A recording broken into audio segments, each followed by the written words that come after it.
خانم ها آقایان، همیهنان گرامی، بینندگان و شنوندگان ارجمند، به همه شما درود میفرستم. من حسین فرجی هستم و برنامه ایران آزاد رو حضورتون تقدیم میکنم. همین چند روز قبل بود که رهبر ملاها و آخوندها علی خامنه‌ای در یک سخنرانی مفصل و در حقیقت مروری بر بیلان 40 سالگی جمهوری اسلامی به پیشرفت‌های شگرف در زمینه‌های مختلف در جمهوری اسلامی اشاره کرد و ضمن اون به این موضوع هم نظری انداخت که یکی از حسن‌های جمهوری اسلامی در این است که به نسبت بسیاری از کشورها و شاید همه کشورها دولت مردان او و دستگاه‌های مختلف اون پاکیزه ترن و اگر خطاهایی هم اینجا و اونجا دیده میشه به وسیله دستگاه قضایی مملکت به اونا رسیدگی میشه و اونا مجازات میشه. اولا همه ما از ابتدای این جمهوری آخوندی تا به حال دیدیم که قوه قضاییه این رژیم چگونه بوده. حالا حداقل اینایی که بسیاری از جوانان ما، از کسانی که بعد از انقلاب متولد شدن، دیدن که در رأس این دستگاه محمد یزدی معروف، شاهرودی و بعد از شاهرودی هم همین آقای لاریجانی سمت قاضی القضات رو داشتن و همه ما شاهدیم که تنها چیزی که در این دستگاه قضایی مورد نظر نیست عدالت و مساوات بین مردم، به هیچ وجه. یعنی در این حکومت نه یک بار نه دو بار، هزاران بار مردم شاهد تاراج اموال خودشون بودن، شاهد تاراج منافع ملی بودن، شاهد رفتارهای حیوانی و ددمنشانه بودن، ولی کسی کوچکترین گوشی برای شنوایی این نوع جنایات و اینجور اعمال نداشت در دستگاه قضایی. کار به اونجا رسید که شاهرودی زمانی که به جای یزدی منصوب شد در قوه قضاییه گفت من یه خرابر تحویل میگیرم، در حالی که اون نفر قبلی یعنی یزدی که همه کاره مملکت، میگم حالا میرسم به اونجا، اون خودش منتخب این مردک رهبر بود و مورد اعتماد شدید او. دیگه اون شاهرودی نتونست تحمل بکنه چون دید که بعداً تمام این تقصیرها رو گردن او خواهند انداخت، ولی بعداً معلوم شد او هم دست کمی از یزدی نداره. این ادامه پیدا کرد تا زمانی که آقای لاریجانی ها، یک از لاریجانی ها که اصلا تخصصی هم در امور قضا نداشت و اصولاً حتی رو مجتهد بودنش هم شک بود، آمد و به فرمان همه کاره مملکت، رئیس آخوندها، رئیس چاقوکشان جهان، رئیس مسلمین جهان به قول خودشون، منصوب شد به عنوان رئیس قوه قضاییه که دیگه شاهکار بود این زمانه. بگیر و ببندا، اعدام‌های جوانان زیر 18 سال و آزاد بودن دزدان و خلافکاران. نمونه هاشو میتونم براتون بگم. سعید مرتضوی، این واقعا یه نمونه است، یه فنومنه. کسیست که حد اکثر سوء استفاده و جنایت رو در پست خودش کرده، نه تنها در پست خودش بلکه در جاهای دیگه هم همینطور. از جمله در این خدمت شما عرض کنم که اداره تأمین اجتماعی کارگران، شما میدونید که ماهیانه به مقدار زیاد از این کارگران بابت تأمین اجتماعی پول کم میشه، بابت بیمه هاشون، بابت نمیدونم حق بیکاری. و زمانی که احمدی نژاد این مردک جانی جنایتکار رو آورد در رأس اداره تامین اجتماعی گذاشت، یک مجموعه ثروتمند رو در اختیار این مرد گذاشت با اختیارات کامل و او مثل اینکه نشسته روی ارثیه پدر و شروع کرد با حاتم بخشی. همه میدونن به نمایندگان این طویله مجلس کارت‌های مخصوص کمک میداد و اینا از مزایای اداره تامین اجتماعی که در حقیقت حق کارگران مظلوم ما بود استفاده میکردن. همین گردن کلفتا که تو اون طویله جمعن و اکثرا هم نه تنها حقوقای بالا میگیرن بلکه دوران بازنشستگی، دوران بازجویی و زندانبانی و شکنجهگری و اینای خودشون هم میگیرن و از سپاه هم میگیرن. و حالا یه همچین آدمی که زهرا کاظمی رو با مجوز خود جمهوری اسلامی آمد در ایران و اجازه داشت که بره فیلم برداری کنه، به اصطلاح مصاحبه بکنه با آدم‌های مختلف، این آدم رو به جرم این که تو جلوی زندان اوین عکس برداری میکنی گرفتن بردن تو زندان، 24 ساعت بعد جنازه‌ش آوردن بیرون یا بردن توی بیمارستان، یعنی مرده بود دیگه، بردن تو بیمارستان به اسم این که نمیدونم ایست قلبی کرده کشتنش و هیچ دستگاه و مرجعی برای رسیدگی به این مسئله نبود. بعد آقای سعید مرتضوی دید اینقدر مورد توجه مقام عظماست، یعنی رئیس کل قاتلین اون مملکته، که وقتی زهرا کاظمی رو کشت اون همه انعکاس جهانی داشت، روابط ایران با یه دولتی مثل کانادا به هم ریخت و این باعث شد که کانادا بعدها کلی موی دماغ جمهوری اسلامی به قول خودشون شد. با وجود این هیچ کس از این مردک مؤاخذه نکرد که تو چرا این جنایت رو انجام دادی. حالا این منای اینه که به طور فله‌ای به قول اینا مطبوعات رو قلقم کرد، بگذاریم. یه آدم بیشعور بیسواد ددمنش. بعد جریان سال 88 پیش اومد، کشتاری که تو زندانهای ایران صورت گرفت و بعد هم دیدیم که بچه های ما رو بردن تو زندانهای مختلف و در اونجا بچه ها رو زیر شکنجه دستور داد شکنجه کردن، دستور داد شلاق زدن، دستور داد اینا رو کشتن عملا. هیچ کس هم ازش سوالی نکرد. خانواده اونا که آدمایی بودن که تو خود دستگاه کلی کاره بودن، هیچ کدوم اینا موثر واقع نشد و این مردک سعید مرتضوی مثل شاخ شمشاد همه جا در برابرش، یعنی یه خاری تو چشم مردم ایران که ببینید شما باید یا نوکر اون مردک اون بالا باشین، همه شرایط شامل حالتون میشه، یا اینکه حتی اگه بی‌طرف هم باشید تو سرتون میزنن، حقتون رو میخورن، تو سرتون میزنن، پرونده براتون درست میکنن. بعد نمونه‌های دیگرش هم دیدیم. این آدم این جنایت‌ها رو کرد تو کهریزک، هیچ کارش نکردن.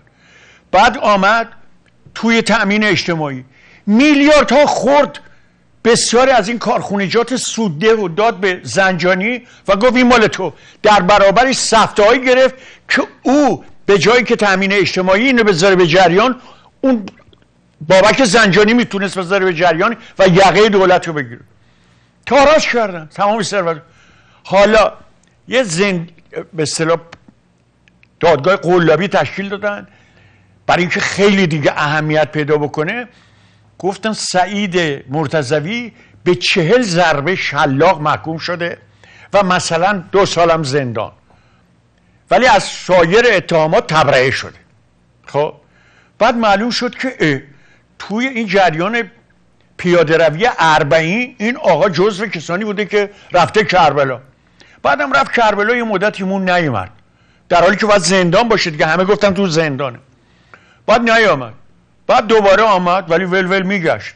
اما این جالبه، این مقام معظم رهبری که در مورد همه کارها فضولی و دخالت میکنه، دوباره دخالت کرده، گفته این 40 ضربه شلاقی که به بدن مطهر آقای سعید مرتضوی قرار بود که زده بشه، اون مورد عفو ملوکانه قرار گرفته، بخشیدش.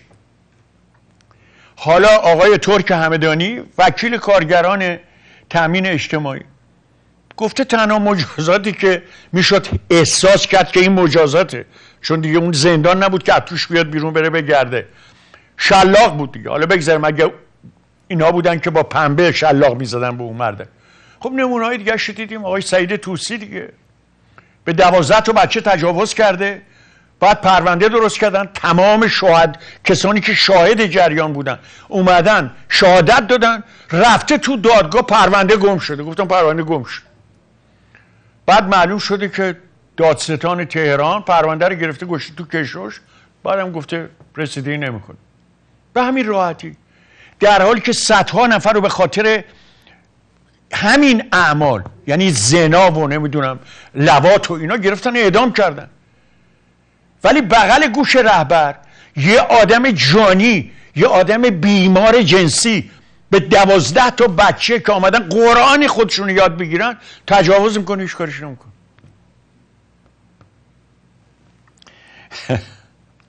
و این خیلی جالبه. یکی دیروز به من زنگ زد، یکی از دوستان از تهران به من گفت ما یه عده زیادی از مردم دسته گل گرفته بودیم اینا که بریم سر مزار شادروان دکتر محمد مصدق به مناسبت سالگرد درگذشتش. گفت از 2 کیلومتر مونده به احمدآباد اینا راه ها رو بسته بودن و بعدا مطلقا نمیذاشتن کسی اون طرف بره. من گفتم اتفاقا این شانسه، چون اینا اون اوایل 1-2 دفعه از مصدق تعریف کردن و این باعث ننگ طرفداران مصدق و شخص مصدق بود اگر اینا طرفدارش بودن. برای اینکه یه عده آدم جانی، یه عده آدمایی که مطلقات داد و دادگستری و قضاوت و پاک دستی رو تو وجودشون نبوده، خب معلومه با رجال پاک مملکت ما چجوری رفتار میکنه. و نگذاشتن کسی بالای مزار دکتر مصدق بره و یه دسته گل بذاره. خطر بوده برای اینا. اما خیلی جالبه که داشتم اظهارات سخنگوی وزارت امور خارجه جمهوری اسلامی رو میخوندم. این آقای ظریف، به قول اینا دکتر جواد ظریف، آخه اینا به همه میگن دکتر دیگه، دکتر احمدی نژاد، دکتر نمیدونم محسن رضایی، دکتر، همه به همه، و خیال میکنن دکتری یک عنوانی است که با اون آدما عزت و احترام و نمیدونم افتخار میبخشه. بگذاریم آبروی دکترا رو هم بردن.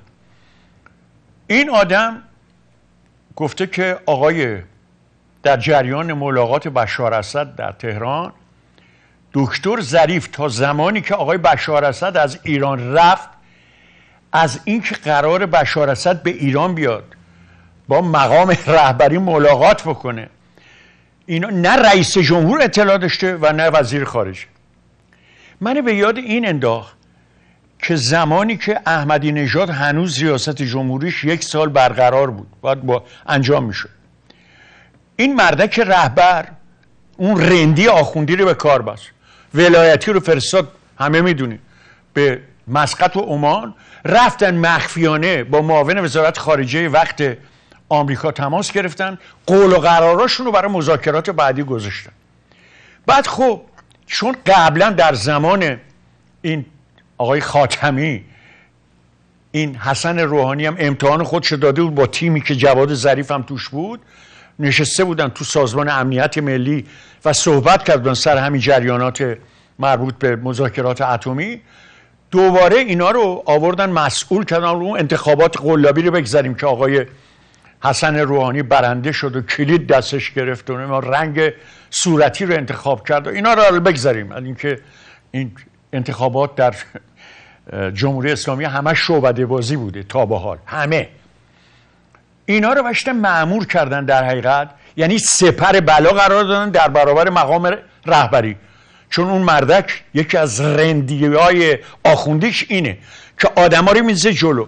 اگه افتخاراتی بود که به خودش میبنده، اگه که یه مقداری توش بود و نبود باشه، نق زدن ها باشه، ایراداتی باشه، فوری میزه گردن این و اون و اونا رو میکشه جلو.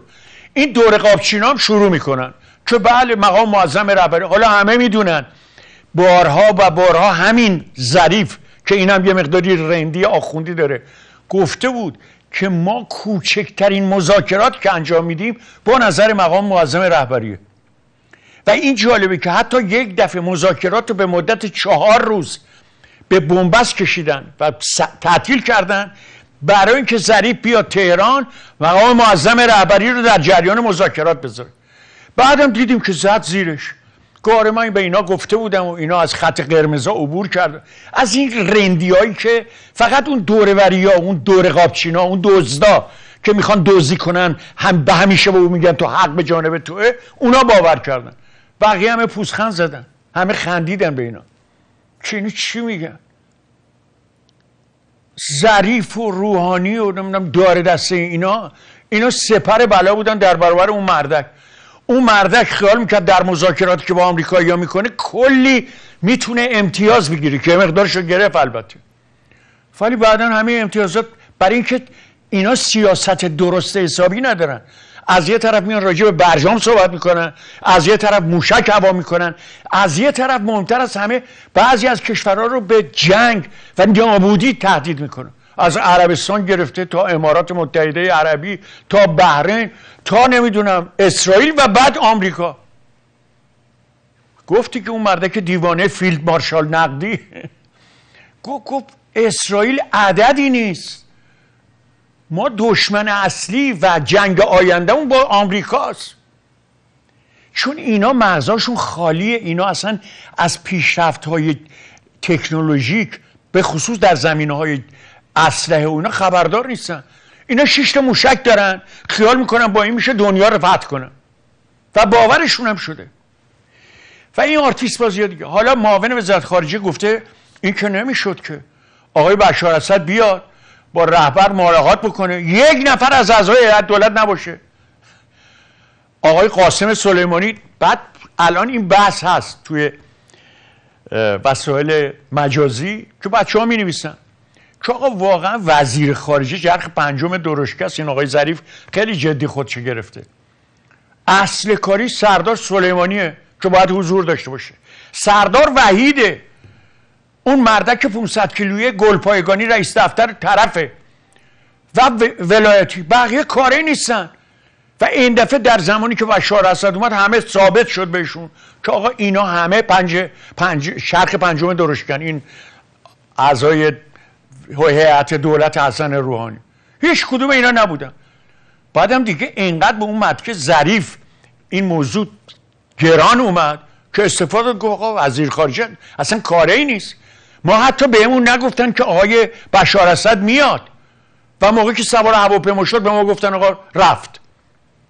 وزیر به اصطلاح رئیس جمهورم اون روز آخر بهش گفتن که بشار اسد آوردن جلوش و ملاقات که تازه باز آقای سردار سلیمانی نشست که نباید حرفایی بزنه که برخلاف نظرات سپاه قدس و سپاه باشه. مملکت اینطوریه دیگه.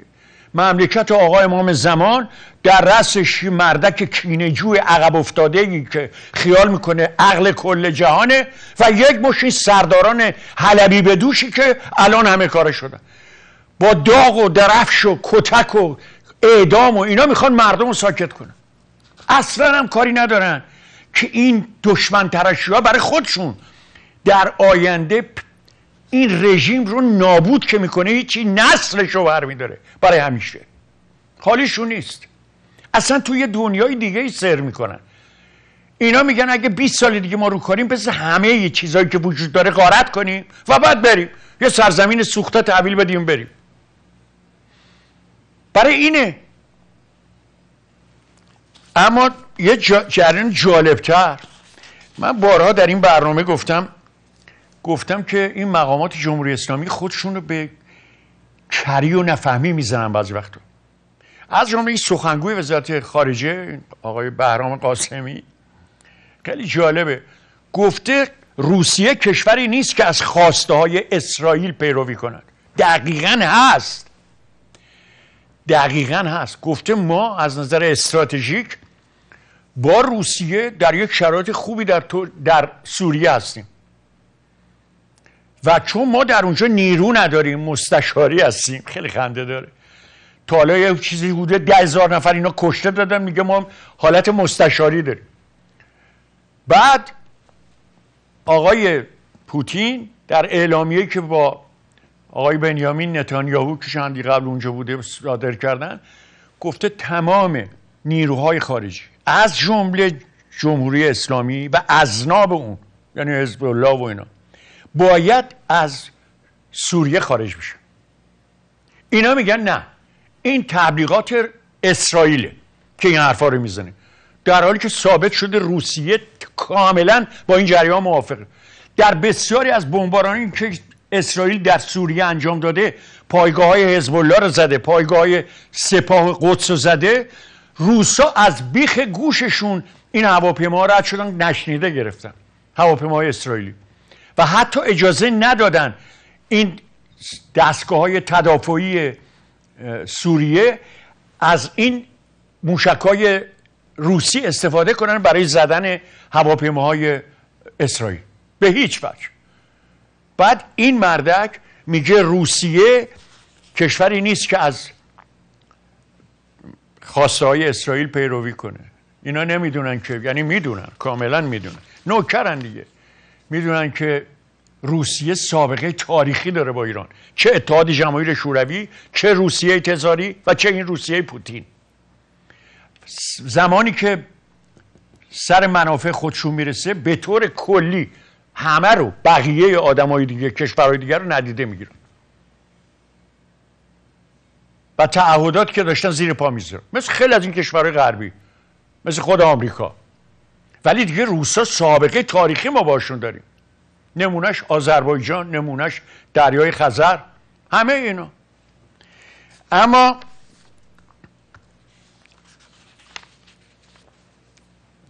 قراره به زودی، یعنی همین 2-3 روز آینده، یکی از جانی ترین، چون همه اینا که جانی هست، یکی از جانی ترین این روزخوان ها و آخوندا به اسم ابراهیم رئیسی بشه رئیس قوه قضاییه. بگیم این چه شاهکاریه. آدمی که آقای منتظری گفت شما به عنوان جنایتکار در تاریخ جهان اسمتون میاد، این آدم رو قراره بکنن رئیس قوه قضاییه. تعجب نداره، من بارها گفتم حتی در زمان قاجاریه ما شاهدیم که آدمای بسیار سیاس و بزرگ سیاستمدار ایرانی تربیت شدن. اما در زمان قاجار قوام سلطنه رو دیدیم، دکتر مصدق رو دیدیم، نمیدونم بسیاری از کسانی که حالا اگه بخوای اسم ببری باید یه لیست چند صد نفری رو بگی، ولی اینا 40 سال آزگاره در این مملکت ما قدرت در دستشون، یک مش جانی رو اینو برمی دارن میذارن اینجا، اینو برمی دارن میذارن اینجا، اینو برمی دارن میذارن اونجا، کسی رو ندارن، کسی رو تربیت نکردن. بعدم اصولا یه آدمی جنایتکار و دزد مگه میتونه کسی رو تربیت کنه؟ خب اگه تربیت کنه مثل خودشون میمونن. الان ما میبینیم. حالا این جالبه، آمدن روی کار این آقای ابراهیم رئیسی باعث شده که اون قسمتی از اصلاحاتچی‌ها که تا حالا پشت سپر مردم چی بگم گولزن قایم شده بودن خودشون نشون بده. از جمله این آقای صادقی نماینده مجلس که دیگه کاری کرده بود که نشون بده که خیلی ملیه و اصلا وابسته به اینا نیست، اعتراضات مفصل میکردن. مثل اون آقای مطهری، علی مطهری، خودشو لو داده، گفته دقیقاً کسی الان اومده در رأس قوه قضاییه که از خانواده قضاته، حالا خودش هم قاضیه، خودش هم وکیله، حقوق خونده. اینه. پس مصاحبه آقای سروش هم که گوش کردیم که چی گفتن، معتقدی که آقای خمینی دانشمندترین کسی است که رهبری است که تا طول تاریخ ایران در رأس حکومت بوده. بله، یه فیلمی پخش میکنم براتون. آقای رئیسی رئیس بعدی قوه قضاییه اصولا چه کسی هست؟ به این فیلم توجه کنید همه عناوین‌گران، خیلی جالب. سید ابراهیم رئیسی متولد 1339 در مشهد مقدس تحصیلات مقدماتی رو در حوزه علمی مشهد گذروندم و میدونید رابط که من مسئولیتی داشتم که اطلاعات شخصی از افراد بسیار زیاد دارم.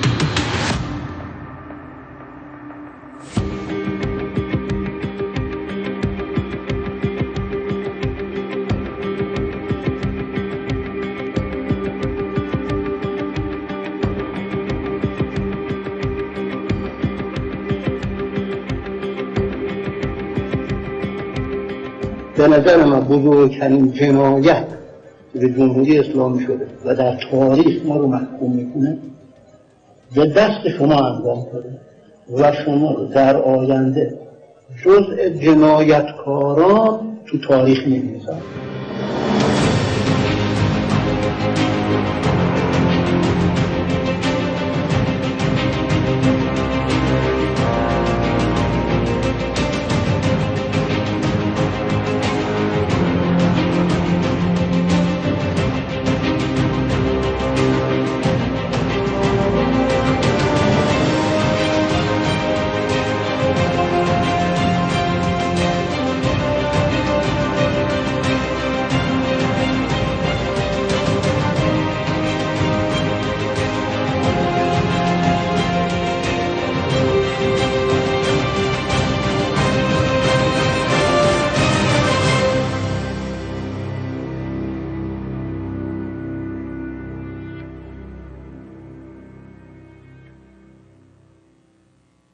بله، ملاحظه فرمودید که پرونده مشعشع او رو در این فیلم یه مقداری بهش اشاره شده، اما وضعیت فرهنگیان، وضعیت کارگران، وضعیت دانشجویان، وضعیت زنان میهن ما رو همه ما میشنویم، شنیدیم و خواهیم شنید. 40 سال آزگار این رژیم یه رژیم آدمکش ددمنشی که براش فرق نمیکنه شما معلمی، شما کارگری، شما نمیدونم کارمندی، شما زنین، شما مردین، شما دانشجو، از دم تیغ همه رو میگذرونه، با هیچ کس هم رو درباسی نداره، برای اینکه وقاحت رو به منتهی درجه رسوندن. حالا معلمین تصمیم گرفتن تحصن بکنن تو دفاتر مدرسه ها. نگاه کنید این فیلمو و در این فیلم نشون میده که وضعیت معلمین ما در چه وضعیتیه. دومین روز تحصن گروهی از معلمان در ایران. امسال این سومین دور از تحصن معلمان است. 2 هفته مانده به عید، شورای هماهنگی تشکل‌های صنفی از معلمان و فرهنگیان خواسته بود که 3 روز به کلاس‌های درس نروند و در دفتر مدرسه تحصن کنند. معلمان در چندین شهر به این خواسته پاسخ دادند. از بابل و سقز و مریوان و سنندج و تبریز گرفته تا تربت حیدریه و شیراز و یزد و رشت و خرم‌آباد و آبادان و ایلام.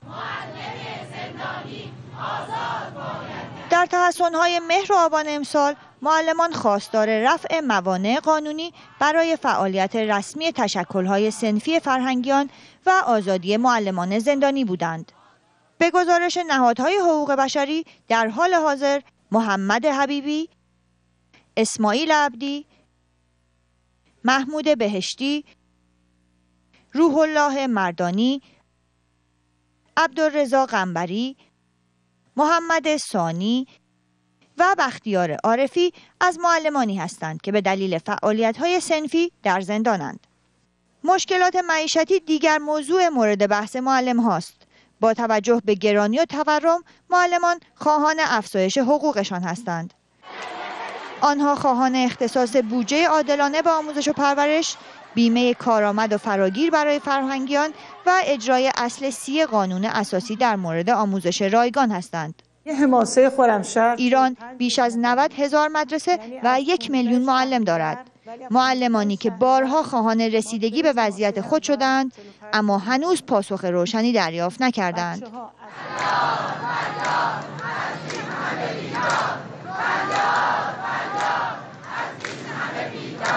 اعضای شورای هماهنگی تشکل‌های صنفی فرهنگیان اعلام کرده که اگر به خواسته هایشان توجه نشود، اعتراضات ادامه خواهد یافت. نیکی محجوب. خب امیران گرامی، این فیلم هم ملاحظه فرمودید، خواسته های معلمانم شنیدید. امروز سه‌شنبه است دیگه، طبق روال روزهای سه‌شنبه من گفتگو میکنم با عسل پهلوان نازنین در مورد زندانیان سیاسی ایران، یعنی مظلوم ترین گروهی که به دست این جلادان جمهوری اسلامی اسیرن و اینا هر نوع شناعت و ددمنشی رو در مورد اونا اعمال میکنن. اصلا جون ما گوش میکنیم دیگه. بله، درود به شما، درود به بینندگان. تو اول تشکر باز دوباره میکنم و همینجا جا داره من یه تشکری خدمت به همه عزیزانی که این چند روزه به دلیل فوت پسرعمه من خشایار الوند لطف کردن با پیاماشون، با ایمیل ها و پیام ها که فرستادن، تسلیت فرستادن. از همه سپاسگزارم. برنامه میونه کلامت ما یه فیلم هم پخش بله کردیم. از شما تشکر میکنم. درست همون روز فیلم رو پخش کردید و واقعا نازنینی بود که حیف شد آقای فرجی. در صورت تشکر میکنم از همه عزیزان. صحبت از دیدم معلمان رو نشون دادید و نکته جالبی رو باید اینجا اشاره کنم که درست اولین باره که بعد از مدت‌ها دیروز بازنشستگان، کارگران، دانشجویان و معلمین با هم در کنار هم بودن و خب معلمین در این دو روزی که اعتصاب کرده بودن در همه جای ایران واقعا دست به اعتصاب زده بودند و یک اعتصاب بزرگی است که هنوز ادامه داره و امیدوارم که دیگران هم دست به دست معلمین بذارن و بتونن موفق و پیروز بشن. قبل از اینکه بیام به برنامه خبردار شدم که خانم نرگس محمدی و نازنین زاغری یک نامه‌ای دادن به و در مورد اتفاقاتی که اخیراً در زندان پیش میاد و یک نامه‌ای رو برای آقای جعفر دولت‌آبادی دادستان تهران به دلیل شرایط سخت زندان و اینکه هر زندانی حق دسترسی به پزشک و درمان داره و اگر به مطالبات اینها رسیدگی نشه حتما اعتراض خواهند زد و بعد دست به اعتصاب قضایی دیگری خواهند زد. خبری بود که در همین دقایق پیش آمد و خواستم که اینو با عزیزان در میون بگذارم. به زندانیان دیگری میپردازم. آقای رضا گلپور چمرکوهی نویسنده کتاب شنود اشباح و زندانی امنیتی هستند که در زندان اوین به مدت طولانی در بند 2 الف تحت مسئولیت اطلاعات سپاه پاسداران نگهداری و بازجویی شدن. ایشون بر اساس اتهاماتی که به ایشون زدن، البته همکاری با دولت اسرائیل توسط شعبه 15 دادگاه انقلاب، به 28 سال و 6 ماه حبس محکوم شدن که البته 15 سالش مطمئناً هستش و به دادگاه تجدید نظر رفتش و در دادگاه تجدید نظر قراره که البته بره، ولی قاضی صلواتی ایشون رو جاسوس اعلام کرده و حالا قصد برهم زدن امنیت ملی رو گفتن ایشون داره که فکر میکنم که 28 سال زندانی کشیدن برای کسی که متولد سال 1356 هستش و نویسنده بیش نیست. آقای بهنام ابراهیم زاده دیروز با قرار وثیقه‌ای که قبول نمی کردن ایشون آزاد شدن. آقای بهنام ابراهیم زاده که آزاد شدن البته حکمشون رو بهشون دادن که 6 سال حبس و ایشون در 22 آذر ماه دستگیر شدن و در منزل شخصیشون و حالا این حکمی که براشون صادر کردن دلیل این 6 سال هنوز معلوم نیست و اینکه چرا به این فعال کارگری 6 سال حکم دادن باید ببینیم که در دادگاه تجدید نظر به چه صورته، ولی اونچه که باعث خوشحالیه ایشون رو با قرار وثیقه آزاد کردن تا ببینن که دادگاه بعدی. در مورد عزیز دیگری باید صحبت کنم، نویسنده و این روزها خبر نویسندگان و شاعران بیشتر از همه قشر دیگری هستش که در زندان هستن. نیما صفار نویسنده و فعال مدنی است که در گرگان ایشون رو دستگیر کردن، به 8 ماه حبس محکوم شدن. این حکم در واقع چند روز پیش حالا در دادگاه ایشون براشون این حکم رو صادر کردن. آقای صفار در تاریخ 26 فروردین ماه سال جاری با پایان دوران محکومیت قبلی خودش از زندان گرگان آزاد شده بودند، ولی متاسفانه دوباره ایشون رو دستگیر کردن که البته با قرار وثیقه آزاد شدن، ولی دادگاهشون تشکیل شد چند روز پیش. ایشون اتهامشون تبلیغ علیه نظام در فضای مجازی است و استناد به مطالبی که ایشون در سایت ها گذاشته بودن. این نویسنده گرگانی در دوران دادرسی پرونده خودش وکیل نداشته و حکمم براشون 8 ماه حالا صادر کردن. حالا کی به اجرا میگذارن اون هم باید ببینیم کی خواهد بود.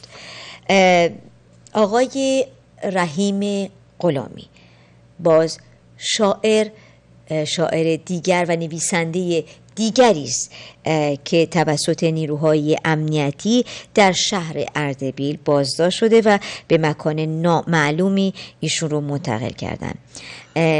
وقتی که ایشون رو بازداشت میکنن تمام وسایلشون رو از جمله کتاب‌ها و کامپیوتر و وسایل شخصی ایشون رو ضبط میکنن و ایشون رو به یک مکان نامعلومی بردن و خانواده در حال حاضر هیچ خبری از آقای رحیم غلامی ندارن.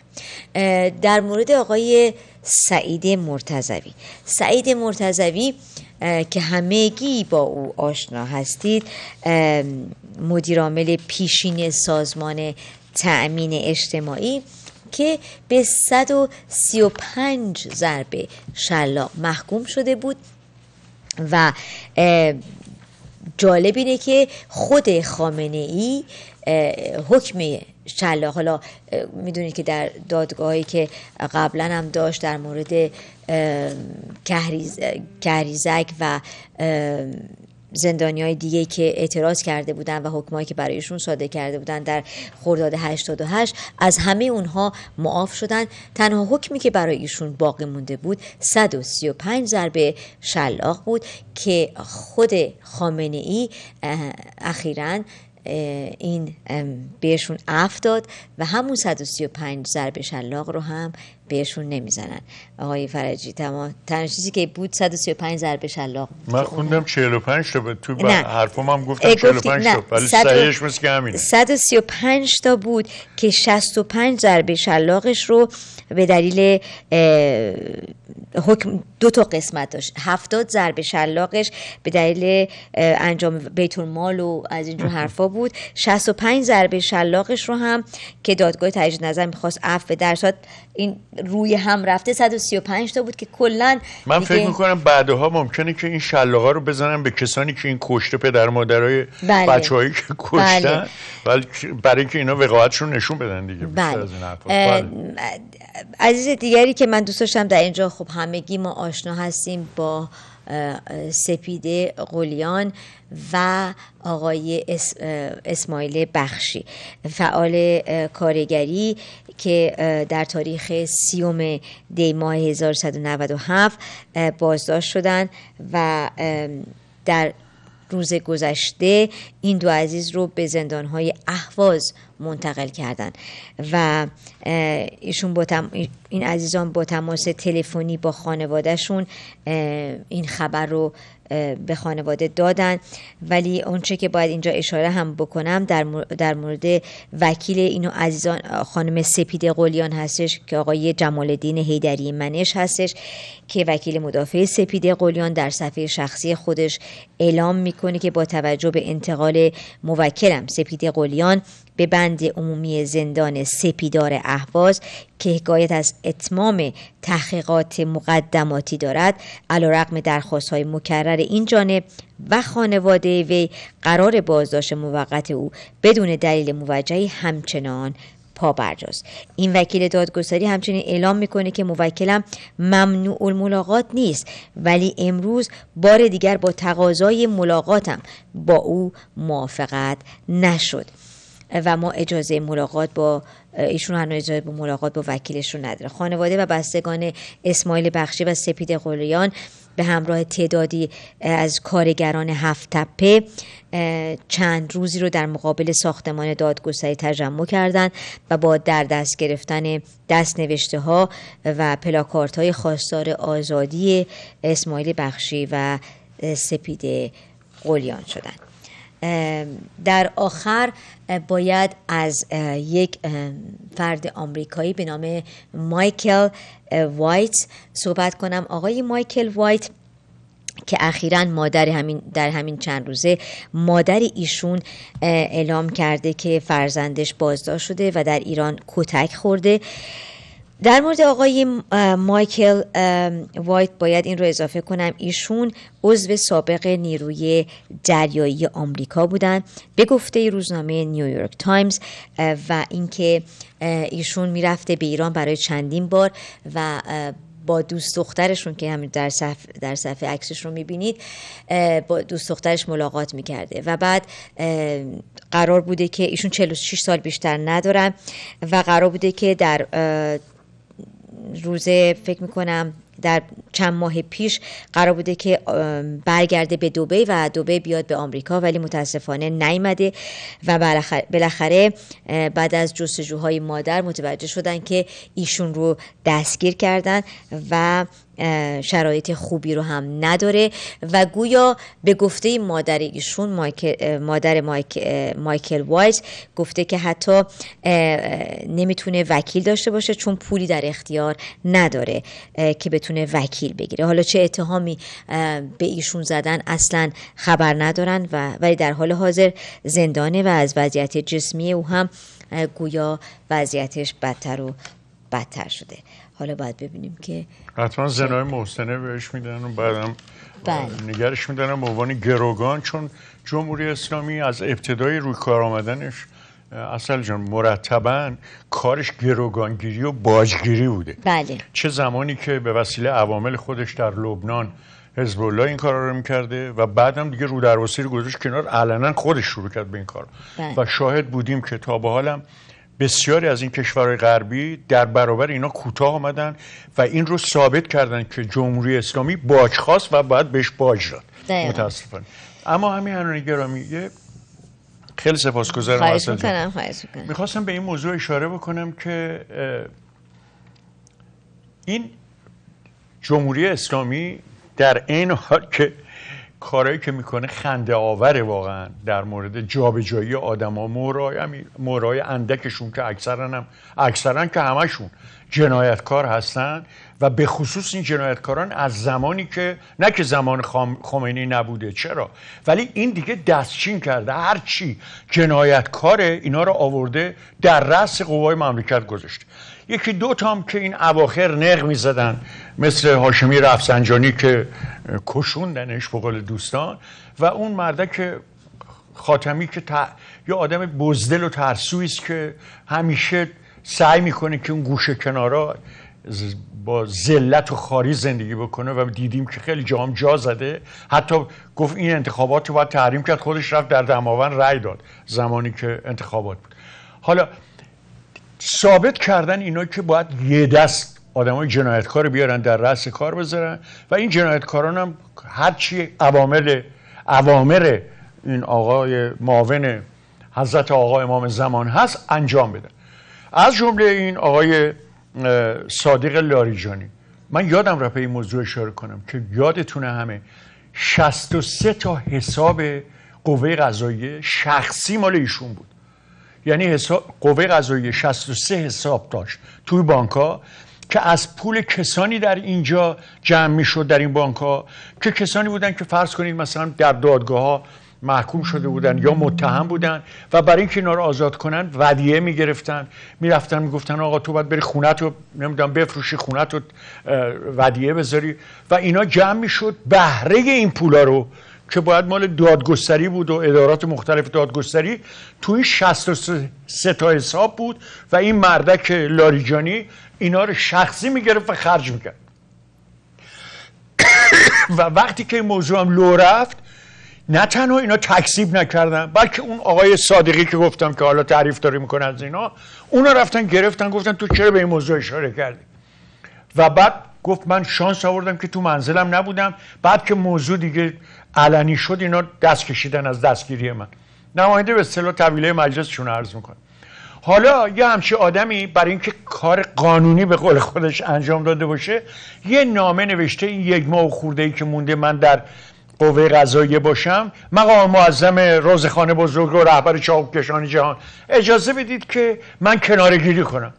و ایشون هم لطف کردن و محبت کردن، چون چند روز دیگه قرار آقای رئیسی رو بزنن اونجا، اون جانی دیگر رو، گفتن بله من موافقت میکنم، با این اشاره به این مسئله که دوران افتخارآمیز شما در قوه قضاییه بسیار دوران درخشانی بود و معلومه دیگه.